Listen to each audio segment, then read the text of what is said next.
അവർക്ക് കുഞ്ഞുങ്ങളോട് ഒരു തരത്തിലുള്ള മമതയില്ല. ഞാൻ പറഞ്ഞു, നിങ്ങൾ ഗുജറാത്ത് കലാപത്തിൻ്റെ 2002 കഥ എടുത്ത് നോക്കുക, എത്ര കുഞ്ഞുങ്ങൾ ആക്രമിക്കപ്പെട്ടു.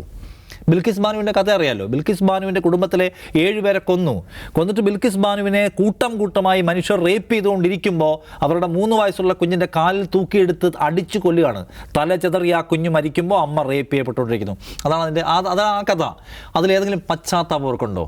ഞങ്ങളുടെ വിരാട രൂപം ഞങ്ങൾ കാണിച്ച കാലമാണ് 2002 എന്ന് പറഞ്ഞു നടക്കുകയാണ് അതിൻ്റെ പ്രധാന ആസൂത്രകനും അതിൻ്റെ അനുയായികളും എല്ലാവരും. അതിലെത്ര കുഞ്ഞുങ്ങളെ കൊന്നു, കിണറ്റിലെറിഞ്ഞും വായിൽ തീപ്പന്തം കുത്തിക്കയറ്റിയും വെട്ടിയും കുത്തിയും റേപ്പ് ചെയ്തും കുഞ്ഞുങ്ങളെ കൊന്നു. അത് ഞങ്ങളുടെ പ്രത്യയശാസ്ത്ര ധർമ്മത്തിൻ്റെ ഭാഗമാണ് എന്ന് വിചാരിക്കുന്നവരാണ്.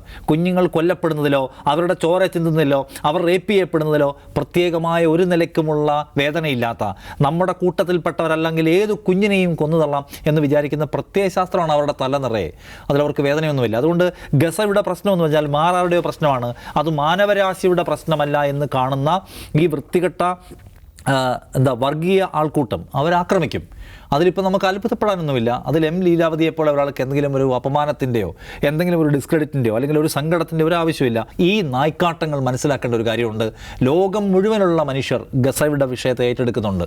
അതിലേതെങ്കിലും ഒരു മതസമുദായത്തിൻ്റെയോ ഏതെങ്കിലും സംഘടനയുടെ ആൾക്കാരല്ല, മറിച്ച് ഇസ്രയേലിൻ്റെ ആളുകൾ എവിടെ പോയാലും, ഇസ്രയേലിൻ്റെ സ്പോർട്സ് ടീമോ ഇസ്രയേലിൻ്റെ നയതന്ത്ര ഉദ്യോഗസ്ഥരോ ഇസ്രയേലിലെ രാഷ്ട്രീയ നേതാക്കളോ ഇസ്രയേലി സാധാരണ പൗരന്മാർ പോലും എവിടെയെങ്കിലും പോയാൽ വലിയ തോതിലുള്ള സാമൂഹിക വിമർശനത്തിന് പ്രതിഷേധങ്ങൾക്ക് ഇരകളാക്കപ്പെടുന്നു. കാരണം അവിടെ രാജ്യം ചെയ്തുകൊണ്ടിരിക്കുന്ന അന്യായം ലോകത്തിന് താങ്ങാൻ കഴിയുന്നില്ല.